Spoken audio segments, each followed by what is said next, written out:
नमस्कार दोस्तों, स्वागत है आपका मेरी यूट्यूब चैनल जीएस प्लैनेट पर। डेली करंट अफेयर्स के सीरीज़ में आज हम 25 और 26 अक्टूबर की खबरों को देखेंगे। जैसे कि पिछले 2 दिन से लेक्चर अपलोड नहीं हो पाया मेरे व्यक्तिगत कारणों इसकी वजह से, और पूरे न्यूज़ को कवर करेंगे जो छूट गए हैं। तो आज देखते हैं, पहला क्वेश्चन बहुत ही ज़्यादा इंपॉर्टेंट क्वेश्चन है कि किस टाइगर रिजर्व को अर्थ गार्जियन अवार्ड प्राप्त हुआ है। Which tiger reserve has one earth guardian award. देखिए, ये अर्थ गार्जियन अवार्ड है जो कि नेटवेस्ट एजेंसी के द्वारा दी जाती है, एक इंटरनेशनल एजेंसी है। वे बायोडाइवर्सिटी को जो प्रोटेक्ट करने के लिए बेहतर काम करते हैं उसको ये मिलता है। तो इस बार किस टाइगर रिजर्व को मिला है, तो ये मिला है आपको जो है पराम्बिकुलम टाइगर रिजर्व, तमिलनाडु। ठीक है, तमिलनाडु में कई सारे टाइगर रिजर्व हैं, उनमें से एक है पराम्बिकुलम जिसको ये अवार्ड मिला है। ठीक, टाइगर रिजर्व क्या होता है? देखिए, एक रिस्ट्रिक्टेड एरिया होता है, एक आरक्षित क्षेत्र होता है जंगल का, जहाँ पर टाइगर के लिए प्रोटेक्टेड रहता है। ठीक है, इसका मतलब क्या हुआ, वहाँ पर मोस्टली टाइगर ही पाए जाते हैं। और टाइगर के लिए प्रोटेक्ट कर देने का मतलब है कि और जो हमारी एजेंसीज़ हैं वहाँ पर जो टाइगर स्पेशलिस्ट होते हैं उनकी देख रेख में, उनकी निगरानी में वहाँ पे टाइगर को प्रोटेक्शन किया जाएगा। समझ में आ रहा है? उनके खुद के वातावरण में। तो ये टाइगर रिजर्व कहलाता है। ज़्यादातर नेशनल पार्क में होते हैं या बायोस्फीयर रिजर्व में होते हैं। तो जो पराम्बिकुलम एक नेशनल पार्क भी है तमिलनाडु का, वहाँ पर जो है टाइगर रिजर्व, वो टाइगर रिजर्व क्या घोषित हुआ है, उसने सॉरी अर्थ गार्जियन अवार्ड इसे दिया गया। क्लियर है? तो ये पराम्बिकुलम के बारे में बात थी। ठीक है, नेटवेस्ट ग्रुप के वैश्विक क्षमता के नेटवेस्ट ग्रुप इंडिया ने 20 अक्टूबर 2021 को नेटवेस्ट ग्रुप अर्थ हीरोज अवार्ड्स के 11वें संस्करण के विजेताओं की घोषणा की, तो इसको मिला है। ठीक है, बाकी बात कर लेते हैं तमिलनाडु की। तो तमिलनाडु एक दक्षिण का भारत का एक महत्वपूर्ण राज्य है। ठीक है, ये लोकेशन है उसकी। तमिलनाडु के इस समय सीएम कौन है? एम के स्टालिन है। यहाँ के गवर्नर कौन है? एन रवि जी है। कैपिटल क्या है? चेन्नई। यहाँ के प्रमुख नेशनल पार्क कौन कौन से? मुकुर्ती है, गल्फ ऑफ मन्नार है, मुदुमलाई है और इंदिरा गांधी नेशनल पार्क। ये 4-5 प्रमुख नेशनल पार्क है।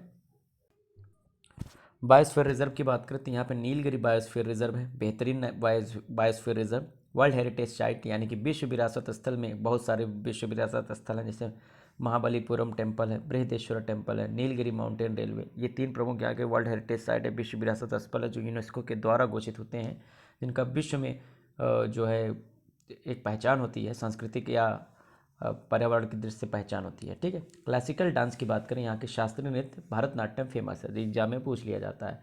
तो ये तमिलनाडु के बारे में थी। इतनी जानकारी आपको तमिलनाडु के बारे में होनी चाहिए। सेकंड क्वेश्चन आज का कि हाल ही में किस देश को FATF यानी कि फाइनेंशियल एक्शन टास्क फोर्स, इसका नाम क्या है बच्चा? लिख लीजिएगा, फाइनेंशियल एक्शन टास्क फोर्स। ठीक है, ये एक एजेंसी है, फाइनेंशियल एक्शन टास्क फोर्स, जो कि 1989 में सेटअप हुआ था। कब हुआ था? 1989 में। किसने सेटअप किया था? ग्रुप 8 नाम की एक मल्टीलेटरल बॉडी है। ये बहुदेशीय एक संगठन है, ग्रुप 8 में 8 विकसित जो देश हुआ करते थे वो इसके मेंबर हुआ करते थे। इनमें से रशिया को बाहर कर दिया गया है और अब ये G7 के नाम से जाना जाता है। इसमें अमेरिका है, इसमें जापान है, इसमें जर्मनी है, इसमें यूके है, इसमें इटली है, इसमें फ्रांस है और ऑस्ट्रेलिया है। तो ये 8 देश की जगह अब कौन हो गए? इसमें 7 कंट्रीज हो गई हैं। ठीक है, तो एग्ज़ाम में पूछ लिया जा सकता है जो है कि FATF की जो है गठन किसने किया था? तो G8 संस्था ने किया था। अब ये G7 के नाम से जाना जाता है। दूसरी बात, कब गठित हुआ था? 1989 में। क्या है देखते हैं न्यूज़। क्वेश्चन ये है बच्चा कि FATF ने क्या किया है, एक किसी देश को अभी ग्रे लिस्ट में शामिल किया है। बात करेंगे कि आखिर ये ग्रे लिस्ट या ब्लैक लिस्ट होती क्या है और उससे ग्रे लिस्टेड या ब्लैक लिस्टेड होने से क्या असर पड़ता है। देखिए, ये टर्की को ग्रे लिस्ट में शामिल किया गया है। इसके पहले इसका भाई पाकिस्तान हुआ करता था, अभी भी पाकिस्तान है, पाकिस्तान की यही क्षमता है। देखते हैं क्या है। Why Turkey joins Pakistan on FATF grey list and how it is a big blow for best bodies. Best bodies का मतलब क्या है? देखिए, बहुत घनिष्ठ मित्र हैं। देखिए, ये है एर्दोगन, ये ईरान सॉरी तुर्की या टर्की के प्राइम मिनिस्टर हैं, और ये है जो है प्राइम मिनिस्टर ऑफ पाकिस्तान। ठीक है, इमरान खान जी। देखिए, दुनिया में पाकिस्तान का सबसे घनिष्ठ मित्र कौन है? ये है, क्या कहते हैं, टर्की कश्मीर के मुद्दे पर भी इनका खुलेआम समर्थन करते रहता है। ठीक है, तुर्की एक तरह से मुस्लिम कंट्री है जो इस समय सऊदी अरब को रिप्लेस करना चाहता है, मुस्लिम वर्ल्ड को डोमिनेट करना चाहता है, और इसकी इस महत्वाकांक्षा को पूरा करने में कहीं ना कहीं पाकिस्तान का भी ग्लोबल रोल है। फिलहाल वो बहुत वर्ल्ड पॉलिटिक्स की बात हो जाएगी, उसकी चर्चा करना कोई बहुत बड़ी बात नहीं है और उसकी चर्चा जरूरी भी नहीं है, इसलिए नहीं करना है। देखिए एफएटीएफ क्या करता है, दुनिया के ऐसे देशों पर नज़र रखता है जहाँ पर जो फाइनेंशियल लेन देन है इंटरनेशनल लेवल पर, वो कहीं ऐसा तो नहीं कि उसका टेररिज्म का इस्तेमाल किया जा रहा है उस पैसे का। जैसे आईएमएफ है, आईएमएफ से पैसा लिया गया किस वजह से, कि भैया आप अपना जो है घाटा, व्यापार का घाटा दूर करोगे, लेकिन उस पैसे का आप इस्तेमाल कहाँ करो, टेररिज्म के लिए करो। ठीक है, दूसरी बात, आप वर्ल्ड बैंक से पैसा लो पुल बनाने के लिए, है, पुल बनाने के लिए, सड़क बनाने के लिए, रेलवे, लेकिन उससे आप बम बनाओ जो उससे दुनिया को तबाही की ओर ले जाओ। तो ये एजेंसी क्या करती है, इसी तरह के जो वित्तीय लेन देन होती है, फाइनेंशियल जो ट्रांजैक्शन होते हैं इंटरनेशनल लेवल पर, उस पर नज़र बना कर रखती है क्या उसका इस्तेमाल टेरर फाइनेंसिंग के लिए नहीं हो रहा है, या मनी लॉन्ड्रिंग का मतलब ब्लैक मनी को वाइट में कन्वर्ट करने के लिए। तो ये दो प्राथमिक उद्देश्यों को देखती है और ऐसे जितने भी संदिग्ध देश हैं उनको ग्रे लिस्ट में डाल देती है। ठीक है, पाकिस्तान आपको पता है कि ये इनके पास खाने का हो या ना हो, लेकिन उड़ाने को बम बहुत रहता है इनके पास। तो ये पैसा जो है, जो जहाँ से भी विदेशों से आता है, उसका इस्तेमाल एक ऐसा आरोप है कि टेररिज्म को प्रमोट करने के लिए करते हैं, इसीलिए इनको हमेशा से ग्रे लिस्ट में डाला गया है। बात ये उठी थी कि इनको अब ब्लैक लिस्ट में डाल देना चाहिए, लेकिन अभी भी ब्लैक लिस्ट में नहीं डाला गया। दूसरी तरफ इनका समर्थन करते हुए जो ये तुर्की के प्राइम मिनिस्टर ने, उन्होंने कहा था पाकिस्तान को ग्रे लिस्ट से बाहर निकाला जाए। ये बार बार उनकी मांग कर रहा है, लो खुद निपट गए, अब इनका खुद जो देश है वो ग्रे लिस्ट में शामिल हो गया, क्योंकि ऐसा माना जा रहा है कि ये भी वित्तीय लेन देन क्या कर रहे हैं, टेररिज्म को प्रमोट करने के लिए कर रहे हैं। ठीक है, दोस्त बने चाहे दुश्मन, जमाना हमारा सलामत रहे दोस्ताना हमारा, दोनों दोस्त अब एक ही जगह पे ग्रे लिस्ट में ग्रे ग्रे खेलो एकदम बढ़िया से। तो ये थी कहानी, आपको समझ में आई होगी। अब ब्लैक लिस्ट होने का या ग्रे लिस्ट होने का फ़ायदा क्या, नुकसान क्या है, देखिए इससे अंतर्राष्ट्रीय संस्थाएं ब्लैक या ग्रे लिस्ट में शामिल देशों पर आर्थिक प्रतिबंध लगा देगी, इकोनॉमिक सैंक्शन लगाती हैं।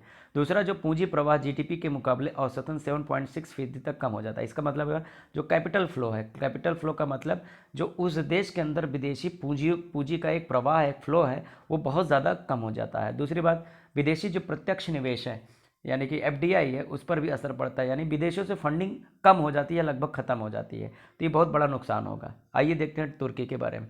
देखिए टर्की, ये देखिए एक देश है, ठीक, ये पूरा का पूरा मेडिटेरियन सी यानी भूमध्य सागर और ब्लैक सी, इसके बीच में एक देश के रूप में एक स्थित है। ये बड़ा अजीब मुल्क है क्योंकि ये दोनों कॉन्टिनेंट में है। इसका जो पश्चिमी भाग है यो यूरोप को कवर करता है और पूर्वी भाग एशिया में है। ठीक है, और इसकी राजधानी क्या है, अंकारा है, located in both Asia and Europe. इसके पीएम कौन है, ताइप एर्दोगन। ठीक है, ये कह रहे हैं हम तुर्की को उसका सुनहरा इतिहास लेकर आएंगे। ठीक है, तुर्की का सुनहरा इतिहास मतलब जो मध्यकाल हुआ करता था, तुर्क से ही तो आए थे भारत में आक्रमण करने, ये अलाउद्दीन खिलजी वगैरह, ये सब तुर्क हुआ करते थे। वही इनका कहना है कि हम पुराना जो मध्यकाल वाला तुर्किस्तान वापस लेकर आएंगे। और बहुत सारे ऐसे जो देश हैं जो मुस्लिम कट्टरवाद पे भरोसा करते हैं, उनकी इस बातों से बहुत हाँ में हाँ मिला रहे हैं। पाकिस्तान जैसे करेंसी यहाँ की क्या है, तुर्किश लीरा है। जैसे इटली की करेंसी भी क्या है, लीरा है, इनकी भी करेंसी क्या है, तुर्किश लीरा है। एक जो ज्योग्राफी का क्वेश्चन यहाँ से बनता है, वान झील, क्या, वान झील, वान लेक, ये टर्की में स्थित है और ये दुनिया का सबसे खारा है, सबसे खारा झील है। इसकी जो खारीता है यानी कि लवणता है वो लगभग कितना है, 330 प्रति हज़ार है। 330 प्रति हज़ार ये यूनिट होता है लवणता मापने का, सैलिनिटी को मेज़र करने का एक जो है यूनिट होता है। 330 है, ये दुनिया में सबसे ज़्यादा है। ठीक है, एग्जाम में पूछा जा सकता है दुनिया का सबसे खारा झील वो वान झील कहाँ है, टर्की में है। ठीक है, अगला क्वेश्चन बहुत ही सिंपल क्वेश्चन, बार बार हमने चर्चा की है। संयुक्त राष्ट्र दिवस कब मनाया जाता है, United nation day is observed on which day, ये 24 अक्टूबर को मनाया जाता है। क्योंकि 24 अक्टूबर 1945 को क्या हुआ था, यूनाइटेड नेशन का गठन किया गया था, इसलिए 24 अक्टूबर को बार बार मनाया जाता है क्या, यूनाइटेड नेशन डे। और इसको मनाने का उद्देश्य क्या है, पूरी दुनिया में जो है मल्टीलैटरलिज्म को प्रमोट करना, बहुराष्ट्रीयता को प्रमोट करना, मतलब सभी देश मिलकर एक साथ पूरी दुनिया को रिप्रेजेंट करें, एकता की भावना रखें, मानवता की भावना रखें, विश्व शांति और सहयोग को बढ़ावा दें। कहने का तात्पर्य ये 24 अक्टूबर 1945 में गठन हुआ था, 76वीं एनिवर्सरी मनाई जा रही है इस समय, क्लियर है। और 1948 से ये जो है 24 अक्टूबर को क्या मनाया जाता है, यूनाइटेड नेशन डे। कब से मनाया जा रहा है, 1948 से, ध्यान दीजिएगा। हाँ, और 1971 से क्या हुआ था, जनरल असेंबली ने रिकमेंड किया था कि सभी जो है क्या करें, मेंबर स्टेट इसको प्रमोट करें। ठीक, चौथा क्वेश्चन एक और बहुत ही इंपॉर्टेंट क्वेश्चन, विश्व पोलियो दिवस कब मनाया जाता है, world polio day is observed on which day. तो ये भी 24 अक्टूबर को मनाया जाता है। ध्यान दीजिएगा, ये WHO का एक ग्लोबल कार्यक्रम है। WHO मतलब वर्ल्ड हेल्थ ऑर्गेनाइजेशन जो कि यूएन की ही एक एजेंसी है, स्पेशलिस्ट एजेंसी है, हेल्थ के सेक्टर में देखती है, पूरे दुनिया में हेल्थ सेक्टर में जो भी समस्याएं हैं उसको कैसे दूर किया जाए इसको लेकर नीतियाँ बनाती है, वैश्विक नीति बनाती है। हालांकि कोरोना के काल में ये पूरी तरह से इसकी फंक्शनिंग फेल रही, सवालों के घेरे में रही। फिलहाल ये WHO का एक कार्यक्रम है क्या कि पूरी दुनिया से पोलियो को क्या करना है, इरेडिकेट करना है, इसका उन्मूलन करना है। और ये यूएन की बॉडी है, इसका भी जो है दिवस जो मनाया जाता है वो 24 अक्टूबर को मनाया जाता है। World polio day is observed on every 24 अक्टूबर। ठीक है। अगला है कि नूरी नामक उपग्रह प्रक्षेपण यान किस देश ने लॉन्च किया है। Noori a satellite launch vehicle is launched by which country. देखिए ये साउथ कोरिया ने लॉन्च किया है। किसने लॉन्च किया है? साउथ कोरिया ने लॉन्च किया नूरी। नूरी नामक एक प्रक्षेपण यान। ये प्रक्षेपण यान क्या होता है भैया? एक रॉकेट होता है। क्या होता है? एक रॉकेट होता है। वो क्या करता है? वो सामान ले जाता है। सामान क्या मतलब समझ? चीनी आलू तेल नहीं, ये ले जाता है सैटेलाइट। क्या ले जाता है? सैटेलाइट ले जाता है और स्पेस में जा कर के इसकी जो कक्षा होती है, जो ऑर्बिट होगा वहाँ पर उसको प्लेस कर देता है। इसीलिए इसको क्या बोलते हैं? उपग्रह प्रक्षेपण यान यानी सैटेलाइट लॉन्च व्हीकल। और इसका नाम है नूरी। और इसको किसने लॉन्च किया है? साउथ कोरिया ने। साउथ कोरिया का ये पहला, ध्यान दीजिए, होम ग्रोन का मतलब इंडिजिनस, मतलब खुद से बनाया हुआ इसका रॉकेट था नूरी। एग्जाम में पूछा जा सकता है नूरी किसका सैटेलाइट लॉन्च व्हीकल है, तो साउथ कोरिया का है। ठीक है। इसकी क्षमता ना पढ़िएगा, कभी पूछा नहीं जाएगा। ठीक है, केवल नाम याद रखिएगा नूरी। और किसका है? South Korea. साउथ कोरिया देखिए ये एक छोटा सा देश है, नॉर्थ कोरिया उसके ऊपर है। ठीक, यहाँ पे रशिया है, यहाँ पे चाइना है। ठीक है, और इधर जापान है। तो ये इसके पड़ोसी देश हैं। ठीक है, इधर पीला सागर है, इधर ईस्ट ऑफ जापान सी है, या इसे पूर्वी सागर बोलते हैं या जापान सागर भी बोलते हैं। ठीक है, तो ये साउथ कोरिया और नॉर्थ कोरिया का दुनिया का बहुत बड़ा दोनों एक दूसरे के जान के प्यासे रहते हैं। जैसे भारत पाकिस्तान का मुद्दा आज तक नहीं सुलझा पूरी दुनिया में, वैसे ही नॉर्थ कोरिया और साउथ कोरिया का मुद्दा भी नहीं सुलझा है। दोनों जो है एक दूसरे के दुश्मन देश हैं। हालांकि इनका जो बॉर्डर है वो बॉर्डर एग्जाम में बहुत बार पूछा जाता है। इनके बॉर्डर को कौन निर्धारित करता है? 38 डिग्री लैटीट्यूड। 38 डिग्री लैटीट्यूड ऐसे 38 डिग्री समांतर रेखा या 38 डिग्री पैरेलल लाइन भी कहते हैं। तो एग्जाम में पूछा जाता है कि नॉर्थ कोरिया साउथ कोरिया को डिवाइड करने वाली लाइन क्या है? 38 डिग्री पैरेलल लाइन। इसके अलावा साउथ कोरिया की बात करें, यहाँ के प्रेसिडेंट कौन है? मून जे इन। क्या नाम है? मून जे इन।